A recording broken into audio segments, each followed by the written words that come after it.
Hello बच्चों, स्वागत है हमारे एक और नए वीडियो में। तो कैसे हो आप सभी लोग। अगर अगर आप लोगों को वीडियो अच्छा लगा करे तो लाइक कर दिया करो और कमेंट करा करो।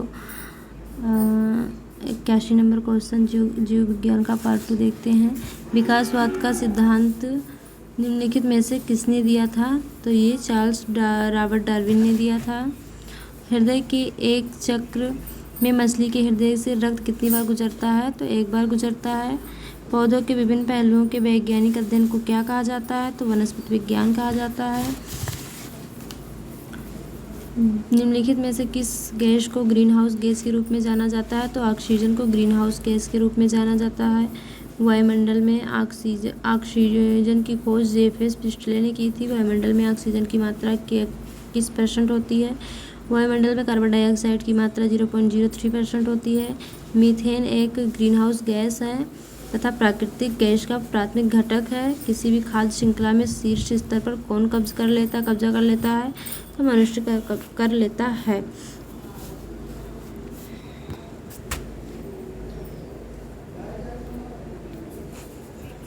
पत्ते का वह भाग जो इसे तने से जोड़ता है वह कहलाता है, तो डंठल कहलाता है। पत्ती का वह भाग जिसके द्वारा हम तने से जुड़ी होती है पर्णवृत्त डंठल कहलाती है।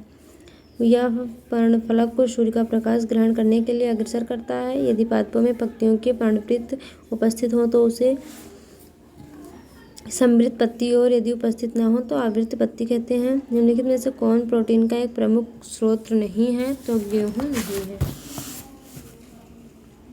दुनिया भर में आहार, प्रोटीन और खाद्य आपूर्ति का अधिकांश गेहूं द्वारा पूरा किया जाता है, लेकिन गेहूं में पाए जाने वाले एक प्रोटीन ग्लूटेन के कारण विश्व का 100 से 200 लोगों में से एक व्यक्ति पेट के रोगों से ग्रस्त है, जो शरीर की प्रतिरक्षा प्रणाली का एक प्रोटीन के प्रति हुई प्रतिक्रिया का परिणाम है। अगला, सोयाबीन, मछली और चना प्रोटीन के प्रमुख स्रोत है। निम्न में से किस जलीय जीव में गलफड़े नहीं होते हैं? तो व्हेल मछली में नहीं होते हैं। उत्पादकों द्वारा बनाए गए कार्बनिक पदार्थों में जीवधारियों के लिए उपयोगी ऊर्जा होती है। इन पदार्थों को खाद्य कहते हैं। इस खाद्य का उपयोग प्रथम स्तर के उपभोक्ता करते हैं। इन उपभोक्ताओं को अगले स्तर के उपभोक्ताओं के लिए स्वयं खाद्य पदार्थ बन जाते हैं। पत्ते का वह भाग जो इसे तने से जोड़ता है वह कहलाता है, तो डंठल कहलाता है। पत्ती का वह भाग जिसके द्वारा हम तने से जुड़ी हुई होती है पर्णवृत्त कहलाता है। निम्नलिखित में से कौन सा प्रोटीन एक प्रमुख स्रोत नहीं है? तो प्रजीवगण प्रोटोजोआ नहीं है।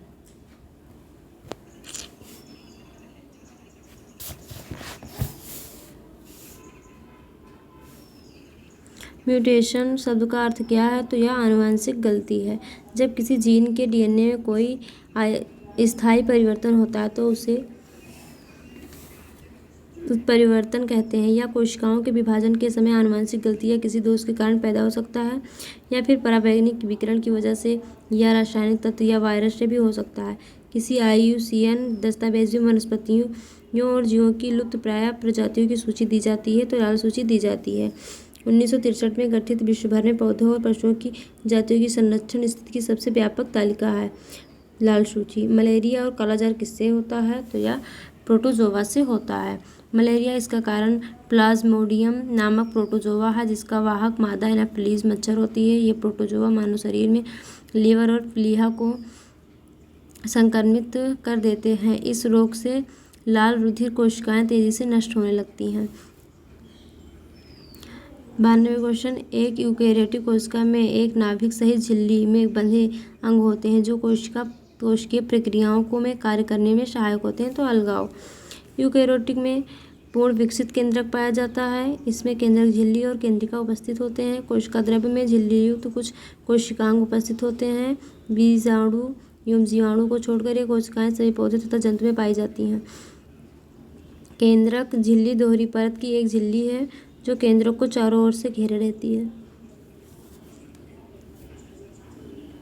इसके द्वारा केंद्रक कोशिका द्रव्य में पृथक रहता है। किस दिन को विश्व पर्यावरण दिवस के रूप में मनाया जाता है? तो 5 जून को विश्व पर्यावरण दिवस के रूप में मनाया जाता है। इस दिवस को मनाने की घोषणा संयुक्त राष्ट्र ने पर्यावरण के प्रति वैश्विक स्तर पर राजनीतिक और सामाजिक जागृति लाने हेतु वर्ष 1972 में की थी। इसे 5 जून से 16 जून तक संयुक्त राष्ट्र महासभा द्वारा आयोजित विश्व पर्यावरण सम्मेलन में चर्चा के बाद शुरू किया गया। 5 जून 1974 को पहला विश्व पर्यावरण दिवस मनाया गया। तब से 5 जून को ही विश्व पर्यावरण दिवस मनाया जाने लगा। पैरामीशियम के द्वारा प्रजनन करता है। तुरदीव खंडन के द्वारा प्रजनन करता है पैरामीशियम।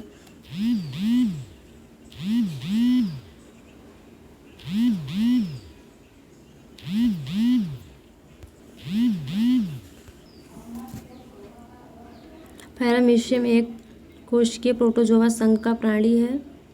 इसमें केंद्रक का अभाव होता है या शीलिया की सहायता से गति करता है या साइटोपाइस नामक अंग से अपशिष्ट पदार्थों को त्याग करता है या द्विखंडन के द्वारा प्रजनन करता है। निम्न में से किस पोषक तत्व की कमी से रिकेटस नामक बीमारी होती है? तो विटामिन डी की कमी से होती है। विटामिन ए की कमी से रतौंधी रोग, विटामिन बी की कमी से बेरी, विटामिन डी की कमी से बच्चों में रिकेटस, सूखा रोग, लोहा आयरन की कमी से हीमोग्लोबिन की कमी में रुधिर क्षीणता। जीका वायरस रोग मुख्यतः मच्छरों की प्रजाति द्वारा संचलित विषाणु के कारण होता है। तो एंडीज मच्छर के काटने से होता है। मच्छरों की प्रजाति और रोग। एंडीज मच्छर के काटने से जीका वायरस रोग चिकनगुनिया होता है और क्यूलेक्स फाइलेरिया रोग, हीमोगोगस तो येलो बुखार और एनाफिलीज के काटने से डेंगू होता है। किसी फूल के अंडाशय में अंदर छोटे मन के जैसी संरचनाओं को क्या कहा जाता है? तो वीजांड कहा जाता है। वीजांड किसी भी बीज उत्पन्न करने वाले पादप में वीजांड वह संरचनाएं होती हैं जहां मादा जननात्मक कोशिका का निर्माण होता है। किसी भी प्रारूपिक पुष्प में उपांगों के 4 वक्र उपस्थित होते हैं, वाय, दलपुंज, पुमंग, जायांग। जहां 98 क्वेश्चन, जब रक्त प्रवाह में कैल्शियम की मात्रा अधिक हो जाती है तो मनुष्यों में निम्नलिखित में से किस ग्रंथि द्वारा कैल्सिटोनिन हार्मोन का प्रभाव स्रोत होता है? थायराइड के द्वारा। निम्नलिखित में से कौन एक संधिपाद है? तो शाह स्तंधिपाद है।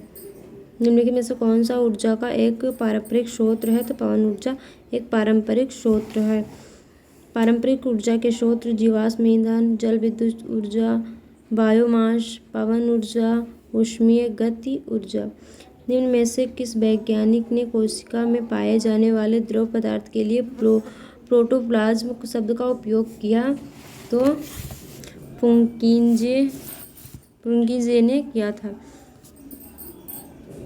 पुंकिजे ने 1839 में प्रोटोप्लाज्म शब्द दिया था जिसका उपयोग जीवित कोशिका के लिए किया गया। लुवेनहाक ने सूक्ष्मदर्शी माइक्रोस्कोप की खोज की। एक कोशिकीय मीठे पानी के जीवों और अधिकांश पौधों की कोशिकाओं द्वारा जल ग्रहण करने के लिए निम्न में से किस प्रक्रिया का उपयोग किया जाता है? तो परासरण का उपयोग किया जाता है। यह 2 विभिन्न सांद्रता वाले घोलों के बीच होने वाली एक विशेष प्रकार की विसरण प्रक्रिया है जो अर्धपारगम झिल्ली के द्वारा होती है। अणु कम सांद्रता वाले विलयन से अधिक सांद्रता वाले विलयन की तरफ गति करती है। स्वाद संबंधी अभिग्राहक मानव शरीर के किस अंग में होते हैं? तो जीभ में होते हैं। जीभ एक पेशी होती है जो भोजन को चबाना और निगलने में भी सहायता करती है। जीभ मीठा, नमकीन, खट्टा, कड़वा व कैशले सभी प्रकार के स्वाद का अनुभव करती है। अनुभव इसमें विद्यमान स्वाद नलिकाओं द्वारा किया जाता है। निम्नलिखित में से कौन सा जंतु अपनी त्वचा द्वारा शोषण करता है? तो मेढक। खरगोश, हिरण, मोर फेफड़ों द्वारा श्वसन क्रिया करते हैं जबकि मेढक अपनी त्वचा द्वारा श्वसन क्रिया करता है। मछली गलफड़ों द्वारा श्वसन क्रिया करती है। मानव शरीर की त्वचा की बाह्य परत के लिए निम्नलिखित में से किस शब्द का उपयोग किया जाता है? तो एपिडर्मिस का उपयोग किया जाता है। लेरिक्स एक स्वयं यंत्र है। क्लॉइडस्पेस मांसपेशी, केराटिन, प्रोटीन, एपिडर्मिस मानव शरीर की त्वचा। निम्नलिखित में से क्या किसी बीज का बीजांड सीड कोड बनाता है? तो भ्रूण बनाता है। बीज संरचना 3 संरचनाओं से बनी होती है। बीज, शरीर संरचना विज्ञान के 3 घटक हैं, बीजांड, भ्रूण, एंडोस्पर्म। वर्ष सन 2014 में भारत को आधिकारिक तौर पर निम्नलिखित में से किस बीमारी से मुक्त घोषित किया गया? तो पोलियो से मुक्त घोषित किया गया। वर्ष सन 2014 के मार्च महीने में विश्व स्वास्थ्य संगठन ने भारत को पोलियो मुक्त घोषित कर दिया। दक्षिण पूर्व एशिया क्षेत्र में भारत 11 देशों में से शामिल था जिन्हें वाइल्ड पोलियो विषाणु से मुक्त प्रमाणित किया गया। पावो क्रिस्टलो को समानता के रूप में जाना जाता है तो मोर के रूप में जाना जाता है। अपस्मार में शरीर का कौन सा अंग प्रभावित होता है? तो मस्तिष्क प्रभावित होता है। मधु के लिए मधुमक्खियों और छत्तों का पालन और रखरखाव कहलाता है तो एपीकल्चर कहलाता है।